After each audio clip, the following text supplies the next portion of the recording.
Olá, tudo bem com você? Espero que sim. Eu sou Márcio Moreira e esse é o primeiro episódio da série O que os cientistas da psicologia andam fazendo.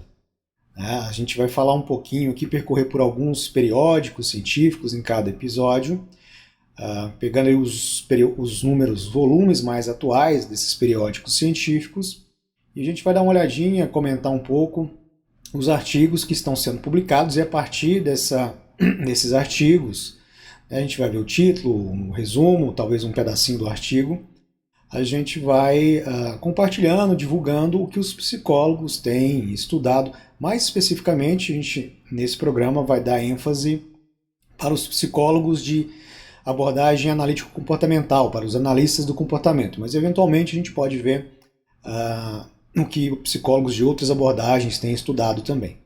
Neste episódio de hoje, de abertura, nós vamos ver algumas publicações aqui da Revista Brasileira de Análise do Comportamento, não é? Que é uma revista especializada em publicações de analistas do comportamento, da abordagem e análise do comportamento. Esse volume, inclusive, ele traz uma seção especial com contribuições para o enfrentamento da Covid, né? A razão de começar pela Rebac, além de ser uma importante revista, de ser exclusiva de análise do comportamento, ela foi selecionada aqui para esse primeiro episódio também por conta desse número especial que traz artigos relacionados à Covid. Então, eu selecionei aqui alguns artigos para a gente poder ver. O primeiro deles, efeitos da marcação de elementos de conjuntos sobre a contagem em tarefas de discriminação condicional. Um dos motivos também de ter escolhido a Rebac é porque tem uma publicação recente minha aqui, juntamente com a Kellen e com a Vanessa, nessa revista, nesse último número agora, e a gente vai comentar, ver um pouquinho do que se trata a pesquisa. É uma pesquisa derivada aqui da dissertação, né, de mestrado da Kellen, que foi me orientando, e é importante a gente conhecer os trabalhos, saber um pouco do que o cientista está fazendo, né? Aquilo que o aluno de psicologia aprende lá no curso de psicologia, aquilo que o seu psicólogo que trabalha com você faz na escola, no consultório, e esse conhecimento ele é baseado na produção científica, na produção de cientistas. E recentemente a gente tem visto aí muita gente duvidando um pouco da ciência, sem saber muito o que o cientista faz. Então, nesse sentido, a gente vai compartilhar um pouco aqui. Algumas coisas vão fazer mais sentido para quem não é da psicologia ou para quem não é da análise do comportamento, outras um pouco menos. Eu vou tentar, na medida do possível, explicar essas pesquisas, tentar trazer para uma linguagem mais fácil. Vou ler aqui um pedacinho do resumo e a gente pode ir comentando. O objetivo desse trabalho foi avaliar os efeitos de um procedimento de marcação de elementos de conjuntos sobre o desempenho em tarefas de contagem, de nomeação e de discriminação condicional que envolvem contagem. A ideia aqui é analistas de comportamento e outros psicólogos, também educadores, têm produzido muito conhecimento científico sobre o ensino de matemática, né? Desenvolvido vários procedimentos que ajudam as crianças a melhorar seu desempenho em matemática, aprender com menos ansiedade, aprender com uma maior rapidez, aprender sem cometer muitos erros. E quando a Kellen estava fazendo a dissertação dela, ela se interessou por esse tema, e a gente começou a ver que algumas tarefas que envolvem contagem, por exemplo, você ensinar a criança que o número 3, ali, o número 3 corresponde a um conjunto com 3 bolinhas, ela tem que contar as bolinhas. E a gente começou a ver que algumas pesquisas relatavam que ao contar, quando tarefa que envolve conjunto com muitos elementos, imagina você contar na tela do computador ou no papel ali 50 bolinhas, que as crianças cometiam erros e não necessariamente porque elas não sabiam contar ou não tinham aprendido a tarefa específica que estava sendo ensinada, mas aqueles erros que a gente está contando, pula um, repete um número, e nós realizamos essa pesquisa para verificar se de fato isso acontecia, se fazia sentido, porque se fizer sentido, é preciso melhorar, propor algum procedimento para melhorar o próprio estudo, as próprias avaliações do repertório matemático da criança. Então, aqui no experimento 1, 8 estudantes do terceiro ano do ensino fundamental participaram de sessões individualizadas, com a aplicação de um teste de contagem com pequenos cubos de madeira. Para a gente ter certeza que eles sabiam contar, depois cubinhos de madeira num prato, e eles iam passando os cubinhos de um prato para outro, 50 cubinhos, e contando de 1 a 50. Né? Então a criança só participava da pesquisa se acertasse essa contagem. E aí ela participou, fez 13 testes de avaliação de repertórios pré-aritméticos. Esses testes avaliaram o repertório de contagem de elementos de conjuntos, nomeação de número, né? Dizer, esse número 1 é o seu 2, esse é o 33. Discriminações condicionais número e numeral, auditivo. Né? Então você fala 33, ela tem que escolher o numeral que representa ali.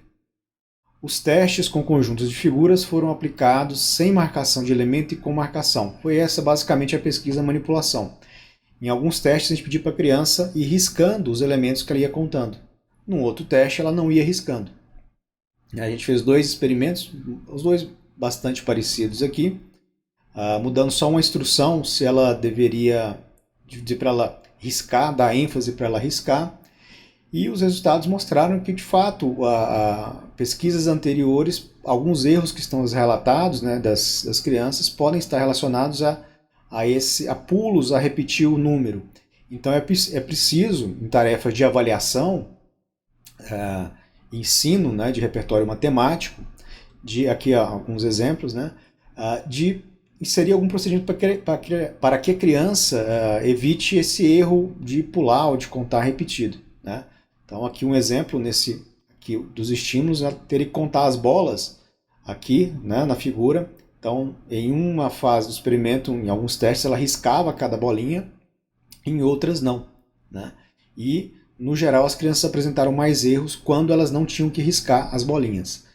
Então há um exemplo de um estudo aqui, uma pesquisa aplicada, né, e aplicada no campo da educação, uma pesquisa com conhecimento que ajuda a gente a melhorar a avaliação de repertório matemático. Continuando aqui, uma outra pesquisa da Marília Silva e do Marcos Bentes Neto, ambos da Universidade Federal do Pará. Discriminação simples com 2 tipos de contingências supressivas em S-delta, jato de ar quente versus extinção. Aqui é uma pesquisa básica, uma pesquisa que visa conhecer mais sobre os princípios que regem o comportamento. Né? Vamos dar uma olhada aqui no resumo. Tradicionalmente, a discriminação simples é estabelecida utilizando reforçamento positivo na condição SD e extinção em S-delta. Né? Você quer ensinar algo, no caso que talvez acho que é com ratos aqui, né? Você quer ensinar um rato a pressionar a barra só quando uma luz na caixa está acesa. Então, na condição de reforço positivo do estímulo discriminativo, SD, luz acesa, ele pressiona e recebe água.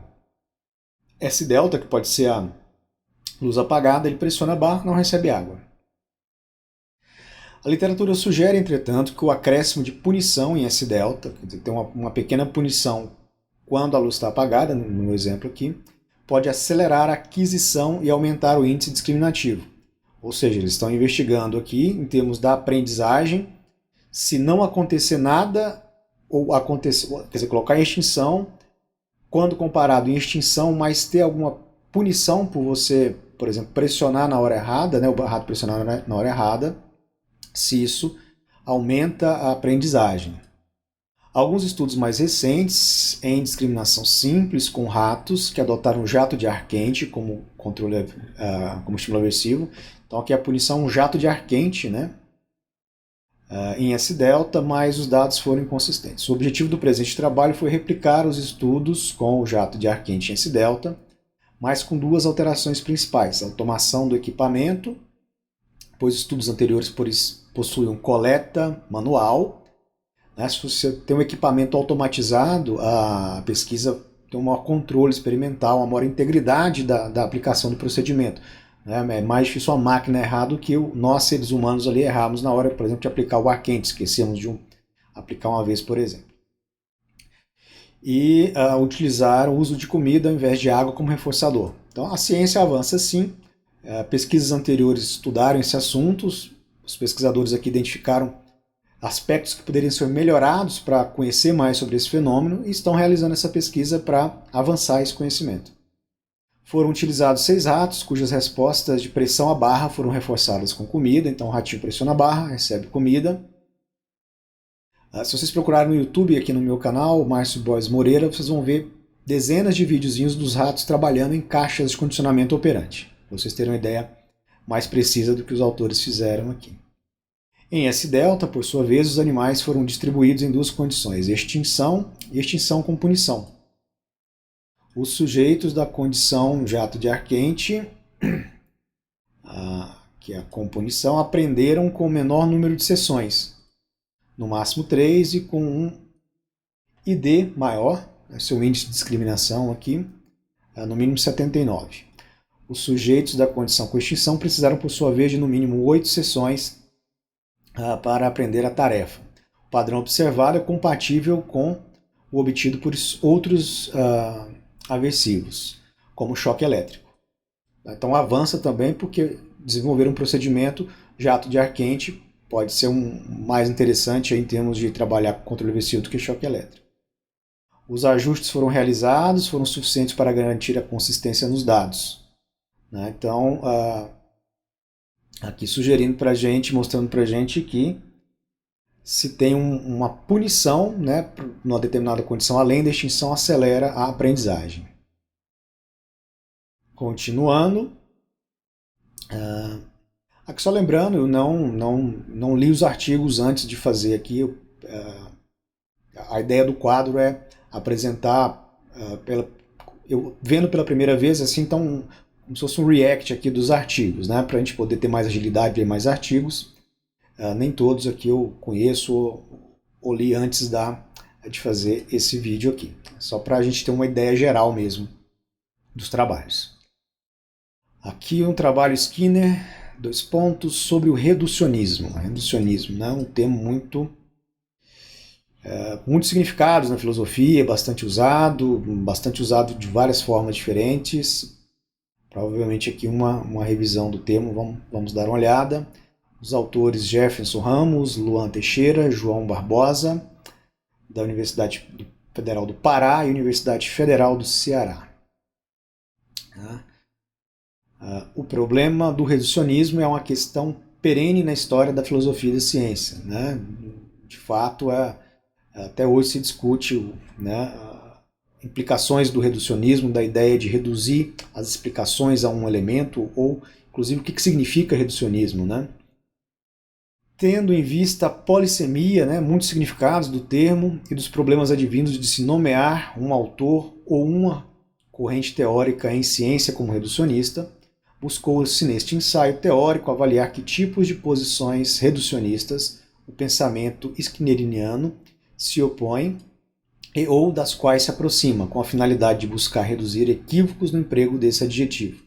Eu brinco às vezes que os alunos xingam os analistas, alunos que não são analistas do comportamento, xingam os colegas de seu reducionista, A depender do que você interpreta como reducionismo, não é nem bom nem ruim, ou às vezes a gente entende como uma qualidade de um pensamento científico, de uma doutrina científica, Mas depende do que você entende como ciência, de outras filosofias de ciência que você se baseia.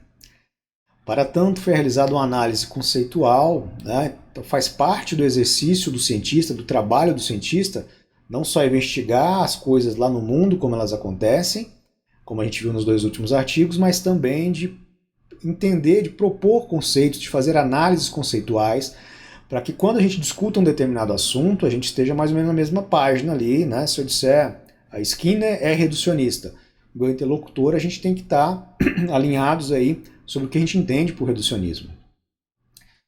Então realizaram uma análise conceitual da extensa obra de caráter teórico no que se refere à possibilidade de ser categorizada como reducionista. Com exceção do período anterior à publicação do primeiro livro, de 1938, foram encontradas 3 categorias de reducionismo discutidos na obra de Skinner. Veja que só na obra de Skinner, então, os autores encontraram 3, vamos chamar assim de 3 significados, do conceito de reducionismo. Em uma primeira acepção, Skinner posiciona-se contra o reducionismo de condução derivacional Teria que ler o artigo para saber o que é isso aqui. Na segunda, coloca-se contra o reducionismo como uma supersimplificação dos fenômenos comportamentais.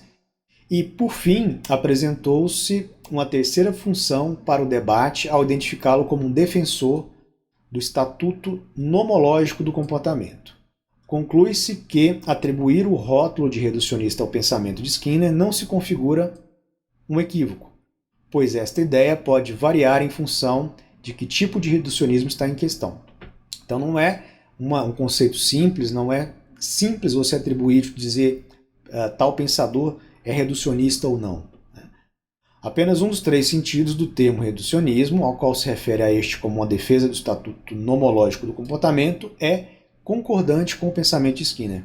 Os outros dois sentidos, o de condução derivacional e de supersimplificação, podem ser considerados incompatíveis com a proposta skinneriana. Então, é assim que os cientistas discutem, não é um bate-boca de Facebook, não é. A gente lê a obra, provavelmente aqui os autores apresentam definições de reducionismo, apresentam quais filósofos estão embasando o resultado, você analisa com cuidado, com tempo. Isso aqui deve ter demorado 1 ano ou mais para os autores fazerem esse trabalho. É assim que a gente discute e avança na ciência, tanto em termos do estudo dos fenômenos psicológicos, no nosso caso, quanto da melhoria da qualidade dos nossos termos, dos conceitos que a gente usa. Aqui agora os próximos artigos que eu selecionei desse volume da Rebaque são sobre pesquisas relacionadas à Covid. Achei muito oportuno a gente começar com esse tema. Esse aqui, uma análise breve do custo de fatores relacionados ao custo da resposta e o uso de equipamento de segurança na prevenção da do espalhamento da Covid-19.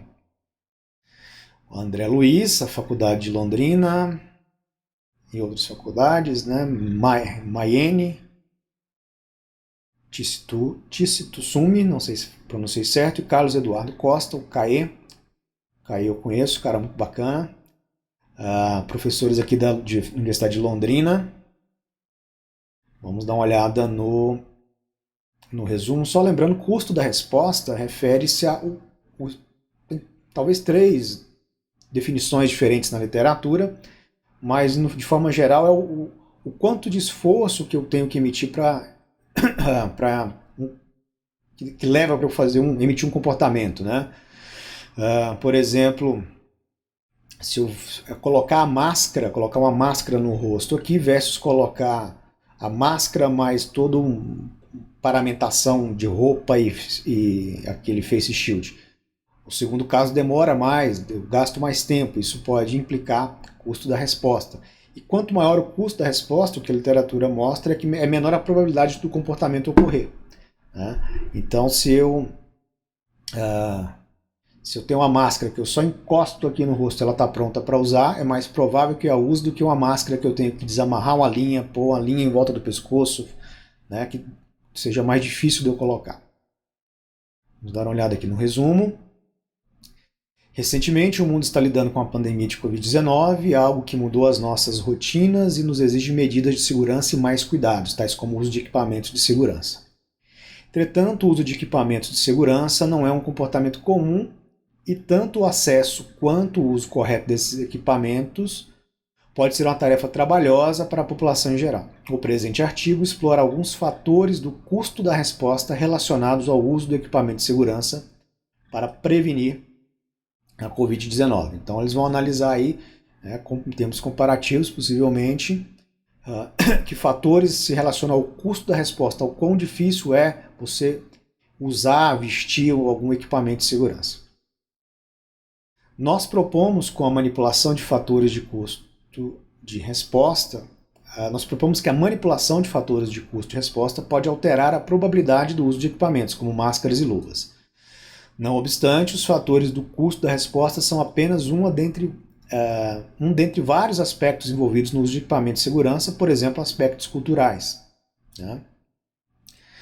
Pesquisas futuras podem ampliar e testar sugestões feitas no presente artigo, assim como propor outros aspectos que podem ser analisados.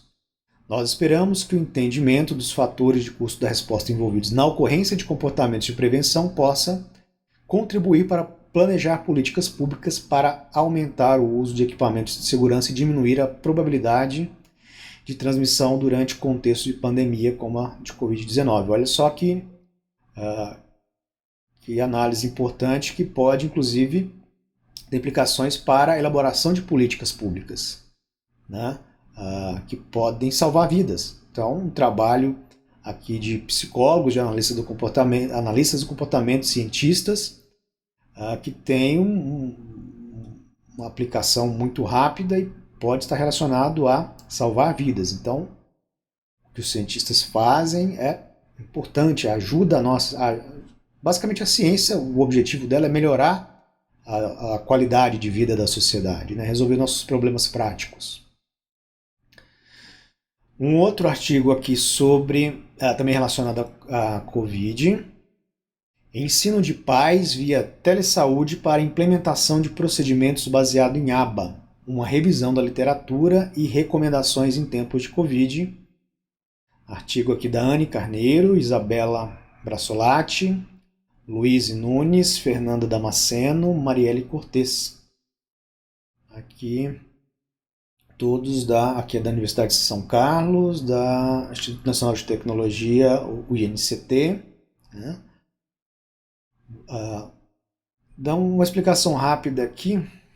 Telesaúde relaciona-se a serviço de saúde à distância, né? Se eu estivesse aqui dizendo para você, se eu estivesse com a sua criança e falo, olha, se a criança, você é meu cliente, está com a criança em casa, a gente não pode se ver presencialmente, a criança está dando birra e fala,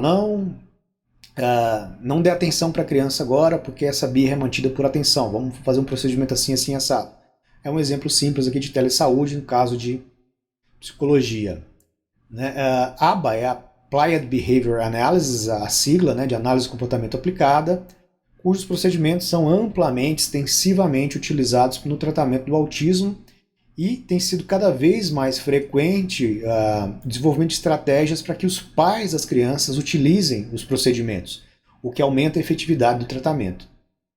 Então aqui os autores fazem uma revisão da literatura, né? Tem muita coisa publicada sobre esse assunto. A revisão de literatura ajuda muito a gente porque esses autores aqui ficaram um tempão estudando, pesquisando e devem ter juntado aqui vários e vários trabalhos que para a gente conhecer vários trabalhos de uma vez só de quem trabalhou o ensino de pais via telesaúde com ABA, né? Vamos dar uma olhada no resumo. Então, aqui bastante importante. Por ocasião da pandemia, muitos profissionais precisam adaptar seus atendimentos a crianças com transtorno do espectro autista. A verdade, na nossa clínica, lá no Instituto Alden 4, a gente atende várias crianças. Com a pandemia, o pessoal parou de ir ao consultório, os psicólogos tiveram lá que se adaptar, os pais também, para que alguns dos atendimentos pudessem continuar à distância, via internet. Pela via remota de telesaúde, não precisa ser internet, antigamente era rádio, TV, né? Além de inserir os pais na terapia. A presente revisão da literatura fornece uma síntese atualizada das pesquisas empíricas sobre o ensino de pais via telesaúde para a implementação de procedimentos baseados em ABA. Então, se você trabalha com crianças com diagnóstico do TEA, um excelente trabalho, você está tendo que atender algumas crianças agora, alguns pais via internet, super recomendado aqui então a leitura. Provavelmente você vai encontrar estratégias interessantes, resoluções de problemas interessantes para esse contexto atual que a gente está vivendo, né? E também fornece aqui uma análise detalhada das características das famílias, olha que interessante. Primeiramente, foi realizada uma análise dos artigos incluídos em uma revisão sistemática da literatura sobre telesaúde, publicada em 2020, para identificar os estudos que tiveram como participante apenas pais e mães de seus respectivos filhos. Encontraram aqui 17 artigos desse tipo. Em seguida, foi realizada uma busca sistemática em 4 bases de dados de artigos sobre o ensino de pais via telesaúde, de 2019 a 2020. Não foi exatamente isso, mas deram um Google aí para procurar mais artigos sobre o tema. Para realizar uma revisão da literatura sobre a temática, encontraram mais 6 artigos. Os resultados apontam que a modalidade de telesaúde tem se mostrado uma alternativa viável e efetiva. Opa, olha que beleza. Já ajuda a gente aqui. Será que funciona tratamento via telesaúde? Será que essa modificação que a gente está vivendo é só um paliativo? Não, né? É viável, está se mostrando não só é viável, como é efetiva. E com custo reduzido. Olha que interessante. No entanto, observa-se escassez de informações relativas às características dos participantes. Um dos problemas que a gente enfrentou aqui no Instituto Alden 4, tanto no autismo quanto em clínica, né, com adulto, para fazer o desenvolvimento, fazer terapia online, não é nem que a terapia online não seja viável e efetiva, mas que às vezes a pessoa não tem um lugar que ela possa ficar tranquilo, tem barulho, tem caso. Estou conduzindo algumas pesquisas agora também via internet com os participantes em casa, e aí o cachorro começa a latir, uma criança começa a chorar, alguém entra no quarto, né? Então isso de alguma maneira atrapalha. É por isso que vocês estão vendo aqui, eu fiz um pequeno cubículozinho aqui em casa para poder ter um pouco mais de privacidade para dar aula, fazer atendimentos, supervisões de maneira mais tranquila. Com base nesses resultados e nas informações apresentadas nos artigos, foram elaboradas recomendações que poderão ser úteis na implementação de procedimentos baseados em aba via telesaúde durante e após a pandemia. Né? Acabando a pandemia, a gente pode continuar usando essa tecnologia. Né? Sobretudo, permite inclusive que você acesse a regiões do país onde não tem muita assistência. Né? Aqui é uma metodologiazinha clássica de seleção de artigos, de análise, né? De revisão no Prisma. Então, fica a dica aí, bastante interessante, já um conteúdo que você pode usar no seu consultório a partir de amanhã. A gente tem mais 4 artigos aqui para analisar. Esse aqui, vídeos para instrução remota de cuidadores de crianças com desenvolvimento atípico durante a pandemia. Ravi Castro, Malena Costa, Álvaro Silva, Carlos Souza e Romariz Barros. Romariz Barros, lá da Universidade Federal do Pará, acho que todos aqui na Universidade Federal do Pará. O professor Romariz tem conduzido muitas pesquisas para desenvolver procedimentos de ensino para pais de crianças com autismo. Uma linha de pesquisa muito bacana, vale a pena conhecer. E o professor Romariz, pelo menos acho que na data deste vídeo aqui, ele é o editor dessa revista, o editor-chefe da Revista Brasileira de Análise do Comportamento. Esse artigo aqui eu já conheço e conheci eles estão com um canal no YouTube, Projeto Aprende, com vários vídeos que eles estão desenvolvendo, vídeos curtos para ensinar conceitos, ensinar procedimentos para os pais. Vale muito a pena conhecer. Então, aqui o momento que estamos vivendo de pandemia exige que sejam tomadas medidas de contenção de propagação para o coronavírus na população. Desde o início da pandemia, o distanciamento social tem sido a principal orientação da OMS para combater a disseminação do coronavírus. Tais condições ressaltam a necessidade de ferramentas para atendimento e suporte remoto de crianças com desenvolvimento atípico, como aquelas do TEA, né, no transtorno do autismo. Ferramentas como essas têm se mostrado efetivas e têm uma suma importância no contexto brasileiro, tendo em vista o reduzido número de profissionais capacitados e o alto custo da intervenção. Então, isso é muito verdade. Essas intervenções são caras e quanto mais você puder envolver pais e cuidadores para fazer um bom atendimento e eles terem um bom treinamento, melhor o desenvolvimento da criança, mais barato o tratamento. Portanto, o presente artigo visou apresentar uma ferramenta, canal no YouTube, com a publicação periódica de vídeos instrucionais didáticos sobre diferentes habilidades. Eles já estão com uns 20 vídeos lá, pelo menos da última vez que eu olhei. Para auxiliar profissionais, psicólogos, pedagogos, fonoaudiólogos, terapeutas ocupacionais, na orientação ou treinamento de cuidadores para intervirem com crianças nas circunstâncias atuais, buscando assim reduzir prejuízos a médio e longo prazo por uma possível inviabilidade de atendimento. Muito como as crianças regredirem no desenvolvimento, na aprendizagem, quando ficam longos períodos sem a terapia. Então, é muito importante a continuidade. Então, se você trabalha com autismo, está interessado, né? Então aqui também um material para ajudar, aqui as características do canal, para ajudar nesse projeto Aprende, né? Nesse momento de pandemia. A clínica comportamental no enfrentamento do Covid-19, uma discussão teórica possível. Então aqui parece já que não é relacionado ao autismo, mas em clínica, né? Enzo Bissoli, Cristina Fonseca, Vinícius de Souza, da Universidade Presbiteriana Mackenzie e Pontifícia Universidade Católica de São Paulo. Vamos dar uma olhada aqui. Em face ao cenário de pandemia declarado pela OMS e a partir da perspectiva analítico-comportamental para a área clínica, né? Então aqui atendimento clínico mesmo, o artigo busca responder o que é possível de ser feito para sensibilizar as pessoas sobre as implicações trazidas pela pandemia, ou melhor, como levá-las a perceber que seus comportamentos afetam a vida do outro.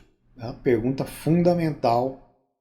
A falta de uma resposta mais específica tem levado vidas embora, né? Para isso, o presente trabalho retoma a definição de clínica comportamental e analisa seus aspectos sociopolíticos enquanto agência de controle. A agência de controle é um termo cunhado pelo Skinner para falar da influência de religião, família e a própria psicoterapia nos nossos comportamentos. Aqui, uma supersimplificação do conceito, tá? Em seguida, discute dimensões necessárias para que a clínica possa contribuir com a cultura no enfrentamento da Covid-19 e após o período de propagação dela, né? Muitos comportamentos a gente vai continuar muito provavelmente com eles. A discussão dessa temática não pretende chegar a termos finais quanto à definição da área, nem dá para fazer isso no artigo, né? Mas afirmá-la como uma agência de controle composta por práticas culturais, científicas voltadas à extinção e minimização de efeitos coercitivos, à promoção do autoconhecimento e autocontrole e que, enquanto tal, nesse contexto, capaz de aumentar a probabilidade de engajamento de membros da cultura na prevenção da Covid. Então, um papel da psicoterapia nessa mudança de comportamento que é cultural, é coletiva, né? Além disso, promover análise de relações de interdependência, descrevendo práticas culturais que as mascaram, contribuindo para o enfrentamento do individualismo que pode afetar as soluções de problemas coletivos com a necessidade de produção de consciências a longo prazo. Muito legal. Por fim, defende-se uma clínica coerente com os pressupostos do behaviorismo radical que é a filosofia que embasa a ciência e a análise do comportamento, não sendo estática, que uma clínica baseada não sendo estática precisa promover os valores de bens para si, para o outro e para a cultura. E, em última instância, o de sobrevivência das pessoas, mesmo em desacordo com outras agências de controle. Lembrando que as agências de controle, principalmente as colocadas pelo Skinner, família, governo, religião. Então, bastante interessante aí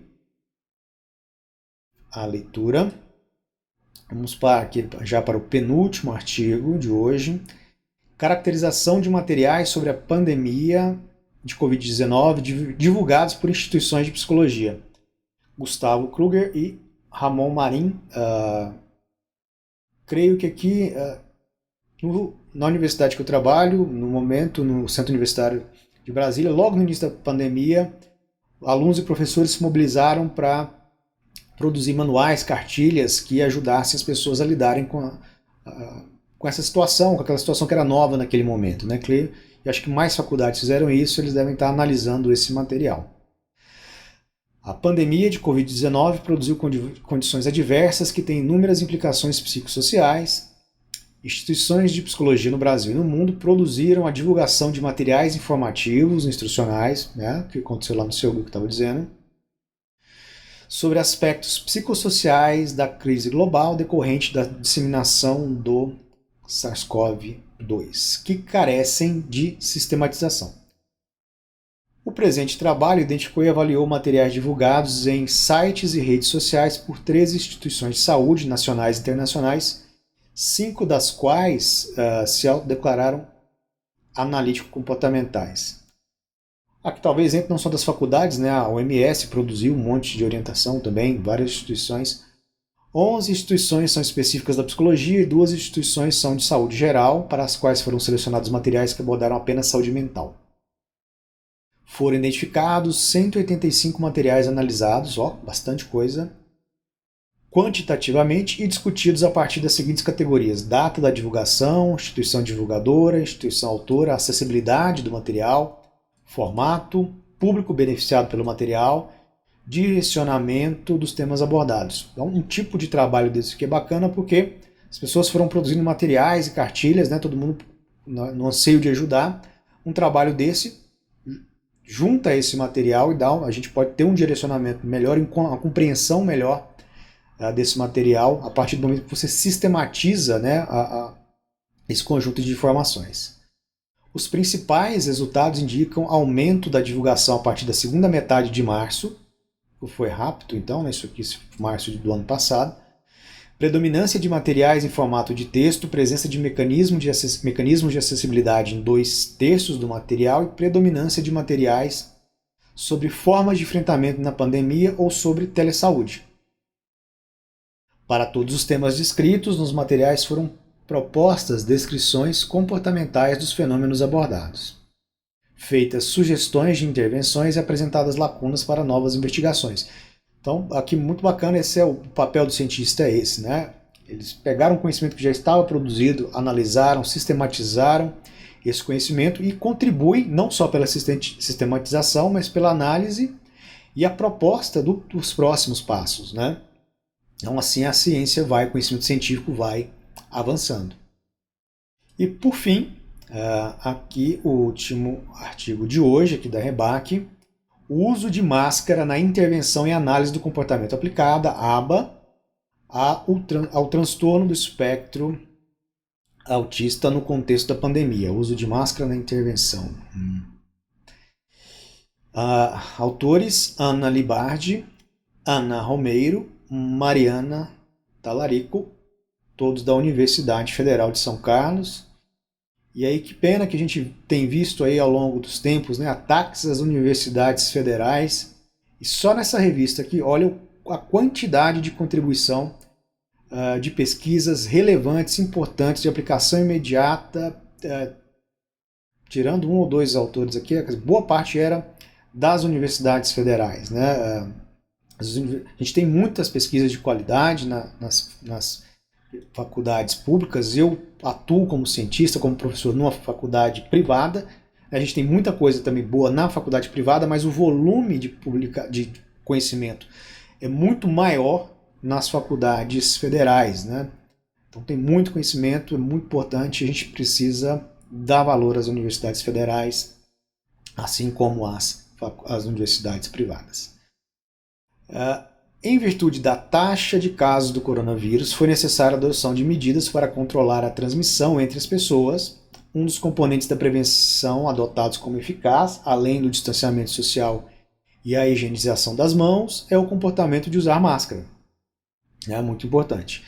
Indivíduos com TEA apresentam dificuldade para desenvolver comportamentos. No contexto da pandemia, o não aprendizado do uso de máscara pode levar a maior contaminação desta população. A gente, inclusive, tem visto nessas últimas semanas nos jornais, aqui em Brasília, pelo menos, movimentação de organizações e de pais de crianças com autismo, com diagnóstico de TEA, pedindo a inclusão, né, de pessoas com diagnóstico de TEA nos grupos prioritários, justamente por conta dessa dificuldade maior aí no uso da máscara. Este estudo tem como objetivos: 1. Avaliar o procedimento de análise de tarefas para ensinar o comportamento de colocar máscara, que bacana, e identificar o efeito do engajamento de pais no ensino para aumentar o tempo de permanência com a máscara. Os participantes foram 4 crianças diagnosticadas com TEA, com idades entre 4 e 10 anos, distribuídas em grupo 1, a realização de treinos de sessões presencial e online, e grupo 2, realização de treinos somente durante sessões online. Então, super alinhado aqui com o momento que a gente está vivendo. Foi utilizado um delineamento experimental de mudança de critério, quando é que você muda para a segunda fase, o tipo de delineamento, como que você vai comparar as condições experimentais. O procedimento envolveu, primeiro, linha de base, você vai avaliar ali, por exemplo, quanto tempo, quantas vezes a criança está usando, quais as dificuldades dos pais para colocar a máscara na criança, assim por diante, ou seja, como o comportamento está ocorrendo, né, o seu comportamento-alvo. Avaliação inicial do comportamento de colocar a máscara.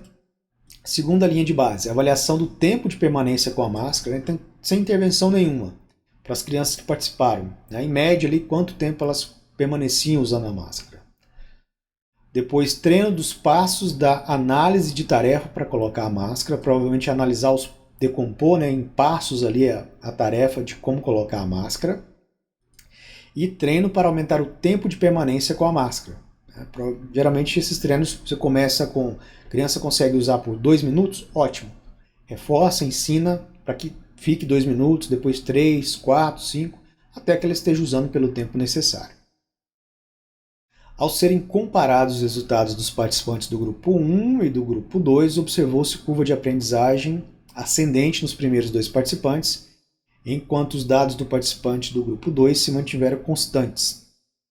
Os dados sugerem que a participação efetiva da família durante os treinamentos é uma variável importante para o uso da máscara. Então, também aqui é uma pesquisa científica, mas provavelmente você que está trabalhando no dia a dia pode se beneficiar do procedimento que eles usaram para ensinar os pais, as crianças a utilizarem máscaras durante os seus atendimentos.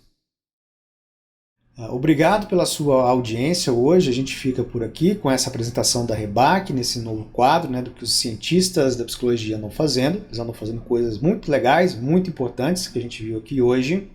Se você gostou do conteúdo, clica no like, dá um joinha, isso ajuda a divulgar o canal. Se você quiser acompanhar mais vídeos, clica aí no botãozinho de se inscrever.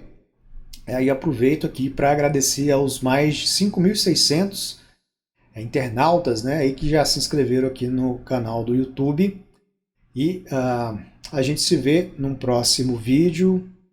Se cuida e até mais. Um abraço.